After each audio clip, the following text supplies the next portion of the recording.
Next हम लोग बात करते हैं height in capillary tube. Capillary tube में हाइट कितनी होगी, उसका फॉर्मूला होता है 2t cos theta by r rho g. 2t cos theta by r rho g होता है, इक्वल टू होता है 2t cos theta by r rho g होता है 2t cos theta by r rho ji.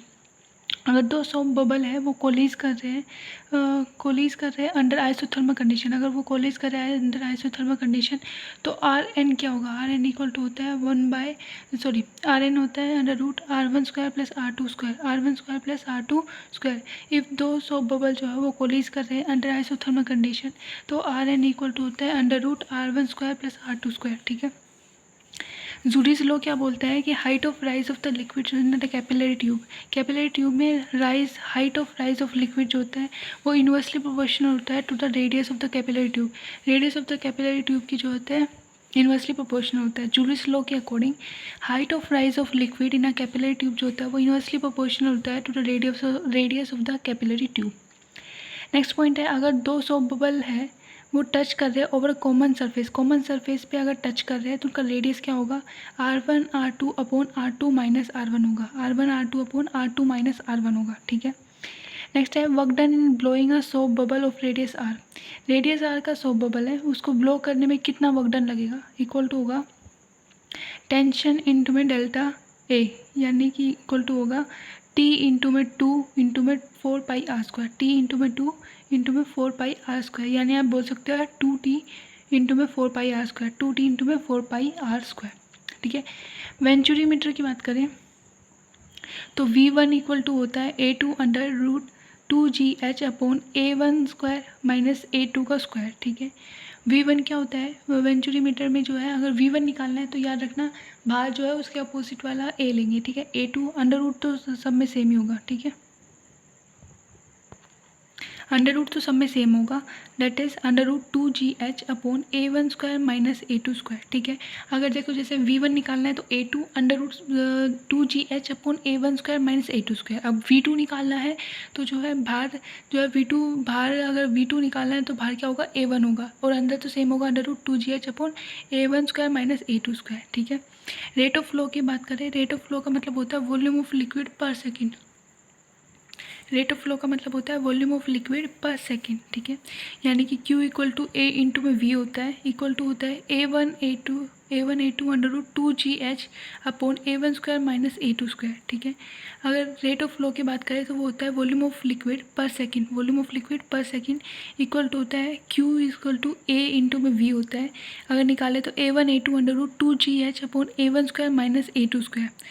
Q को निकाले अगर दूसरा फॉर्मूला को देखें तो होता है पाई आर की power 4 P by 8 eta L, pi R square P by 8 eta L. अगर स्पीड ऑफ इफ्लेक्स की बात करें, तो v इक्वल टू होता है under root 2GH, v equal to होता है अंडर रूट 2GH, और ये h जो होता है वो फ्रॉम टॉप से मेज़र करते हैं हम, जो है ये जो h है वो टॉप से मेज़र करते हैं। ठीक है, रेंज की बात करें, रेंज जो होता है वो कितना आएगा, 2 इक्वल टू होता है under root 2 under root H top into में H bottom, 2 under root H top into में एच बॉटम। ठीक है, अगर एच जो है मतलब कि हाइट फ्रॉम द टॉप जो है h/2 है तो आर जो है मैक्सिमम आएगी और वो कितनी आएगी, h आएगी, यानी कि रेंज जो है वो मैक्सिमम आएगी और वो h के बराबर आएगी। ठीक है, अगर time of emptying the of tank निकाले, कितने टाइम में जो है वो टैंक खाली हो जाएगा, तो इक्वल टू होता है A upon A0 under root 2/G into में under root H minus under root H dash का स्क्वायर।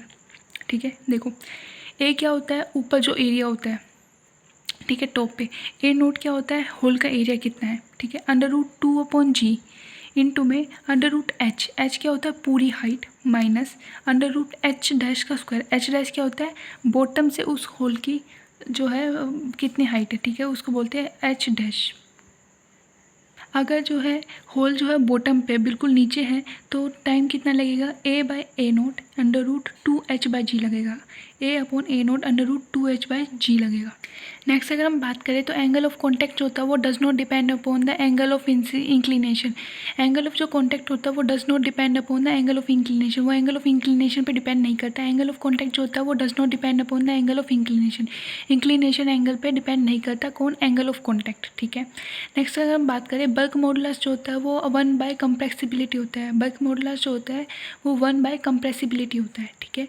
अगर हम नेक्स्ट बात करें शियर स्ट्रेन कितना होता है, शियर स्ट्रेन इक्वल टू होता है 10 फाई इक्वल टू फाई के बराबर, छोटा है तो फाई लिख सकते हैं, इक्वल टू L/, यानी कितना शिफ्ट हुआ है अपॉन में लेंथ कितनी थी, परपेंडिकुलर लेंथ कितनी थी, यानी small l by capital L, small l by capital L। Next बात करते हैं हम एक टेबल की, ठीक है। इसमें जो होता है different shape of the liquid है, डिफरेंट कंटेनर्स ले रखे हैं, उसमें क्या होगा, ठीक है।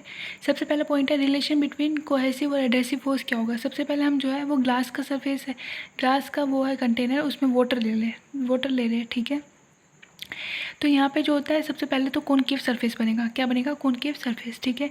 इसमें जो है वो F जो कोहेसिव है वो नीचे की तरफ लगेगा और एडहेसिव जो होता है वो वहाँ पे मतलब कि परपेंडिकुलर लगेगा आउटसाइड द सरफेस। तो जो इसका F रिजल्टेंट आएगा वो भी सरफेस के बाहर आएगा, ठीक है, यानी ग्लास कंटेनर के बाहर आएगा, ठीक है। दूसरा, और इसमें F एडहेसिव जो होता है वो एडहेसिव जो फोर्स होता है वो ग्रेटर देन होता है F कोहेसिव बाई √2 के, F कोहेसिव बाई √2 के से ज़्यादा होता है, ठीक है।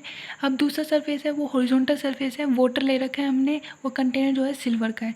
उस केस में जो होता है जो F रिजल्टेंट आएगा ये फिर से कोहेसिव जो है अंदर लगेगा और वो बाहर जो है परपेंडिकुलर पे लगेगा। और इसमें RF जो रिजल्टेंट आता है वो जो होता है अलोंग द कंटेनर होता है, अलोंग द कंटेनर होता है। और इसमें F एडहेसिव जो होता है वो F कोहेसिव बाई √2 के बराबर होता है, ठीक है। तीसरा जो है हम जो है ग्लास का कंटेनर ले रहे हैं और अंदर जो है मरकरी ले रहे हैं, ऐसे में जो होता है हमारा कॉन्वेक्स सरफेस बनेगा, क्या बनेगा, कॉन्वेक्स सरफेस बनेगा। फिर से वही कोहेसिव फोर्स अंदर की साइड लगेगा और एडहेसिव फोर्स परपेंडिकुलर बाहर की साइड लगेगा, पर जो F रिजल्टेंट आएगा वो इस बार कंटेनर के अंदर आएगा। और जो F एडहेसिव होगा वो हमारा जो है F कोहेसिव बाई √2 के से कम होगा, ठीक है। अच्छा, तो पहले वाले में अगर शेप ऑफ मेनिस्कस की बात करें तो कॉनकेव बनता है, दूसरे वाले में प्लेन बनता है, तीसरे वाले में कॉन्वेक्स बनता है। एंगल ऑफ कॉन्टैक्ट की बात करें इसमें तो एंगल ऑफ कॉन्टैक्ट यानी θc जो होता है वो <90 होता है, इसमें जो होता है वो 90 होता है। और जो होता है F इसमें जब बात करें तो ऑब्ट्यूज एंगल होता है, कितना होता है, ऑब्ट्यूज एंगल होता है, ठीक है। नेक्स्ट अगर हम बात करें shape of the liquid, shape of the liquid drop क्या होगा, तो इसमें जो होता है शेप, देखो ये डिफरेंट शेप दिखा रखी है, ठीक है। हाँ जी, तो लेवल ऑफ लिक्विड की बात करें तो इसमें लिक्विड जो होता है वो राइज अप होता है, इस वाले में लिक्विड जो होता है नेवर राइज नॉर फॉल, ना तो राइज होगा ना फॉल होगा। और इस वाले में जो होता है लिक्विड जो होता है वो फॉल करेगा, ठीक है। अगर हम बात करें वेटिंग प्रॉपर्टी की बात करें तो इसमें लिक्विड जो होता है वेट कर देगा सॉलिड सरफेस को वेट कर देता है। इसमें जो होता है वेट नहीं करता है, और इसमें भी जो है वो उसको सॉलिड सरफेस को वेट नहीं करता है। एग्जाम्पल की बात करें ग्लास वाटर, ये सिल्वर वाटर और ये ग्लास मरकरी। अब जो है हमें ये वाला ग्राफ देखना है, ठीक है, स्ट्रेस और स्ट्रेन का ग्राफ देखना है, इसमें डिफरेंट पॉइंट्स देखने हैं, ठीक है। तो सबसे पहला है in a region between O to A की रीजन की बात करें तो कर्व जो होता है वो लीनियर होता है, यानी ह्यूक्स लॉ जो होता है यहाँ पे फॉलोड होता है। और ये this region of the solid जो होता है बिहेव करता है एज अ इलास्टिक बॉडी, ठीक है। इस रीजन में जो होता है वो बॉडी जो होता है वो बिहेव करता है एज अ इलास्टिक बॉडी, ठीक है। इन रीजन A to B की बात करें, A to B के रीजन की बात करें हम लोग तो स्ट्रेस एंड स्ट्रेन जो होता है आर नॉट प्रोपोर्शनल, स्ट्रेस और स्ट्रेन जो होता है वो प्रोपोर्शनल नहीं होते, बट बॉडी जो होता है वो रीगेन कर लेगा उसकी ओरिजिनल शेप और साइज़। अगर हम लोड को जो है रिमूव कर दें, लोड को रिमूव कर देंगे तो वापस वो रीगेन कर लेगी अपनी शेप और साइज़ को। पॉइंट बी को बोलते हैं इलास्टिक लिमिट या यील्ड पॉइंट, ठीक है। अगर इससे बाद इन रीजन B to D की बात करें, B to D रीजन की बात करें, अगर हमने लोड को रिमूव कर दिया ना तो वो अपनी ओरिजिनल शेप को जो है रीगेन नहीं करता। अगर हम स्ट्रेस को जो है ज़ीरो भी कर देना तो उस टाइम पे स्ट्रेन जो होता है वो ज़ीरो नहीं होता है, ठीक है। और इसमें जो होता है इसलिए हम बोलते हैं कि material is set to have a set, permanent set हो गया, यहाँ पे जो है परमानेंट सेट हो जाता है। The the reason beyond the point B is known as plastic region. B के बाद जितना भी रीज़न होता है इसको बोलते हैं प्लास्टिक रीज़न बोलते हैं, ठीक है। पॉइंट डी जो होता है वो कोरस्पॉन्ड करता है to the tensile strength. Point जो डी होता है हमारा वो रिप्रेजेंट करता है टेंसाइल स्ट्रेंथ।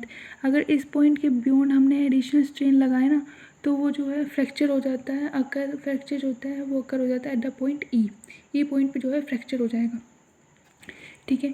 अगर इफ़ प्लास्टिक रीजन किसी बॉडी का जो है किसी मटेरियल का प्लास्टिक रीजन ज़्यादा है तो वो जो है मटेरियल क्या होगा, डक्टाइल होगा।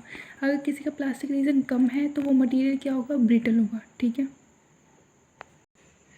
हमें जो है एक ग्राफ दिया हुआ है, ठीक है, स्ट्रेस और स्ट्रेन का हमें एक ग्राफ दिया हुआ है।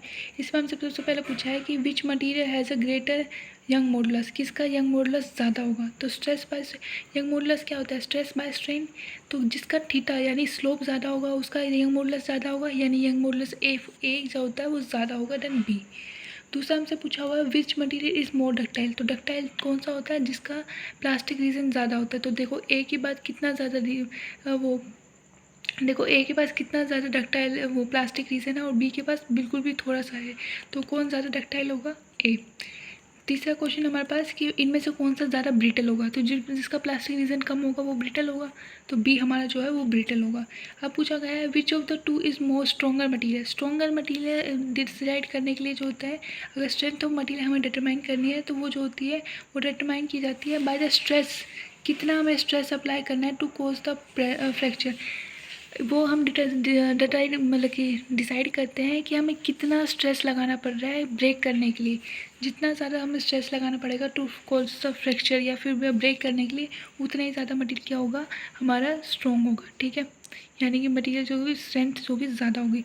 तो किस में ज़्यादा है, ए में देखो हमें स्ट्रेस कितने ऊपर तक लगाना पड़ रहा है, तो यानी कि ए ज़्यादा स्ट्रॉन्गर है।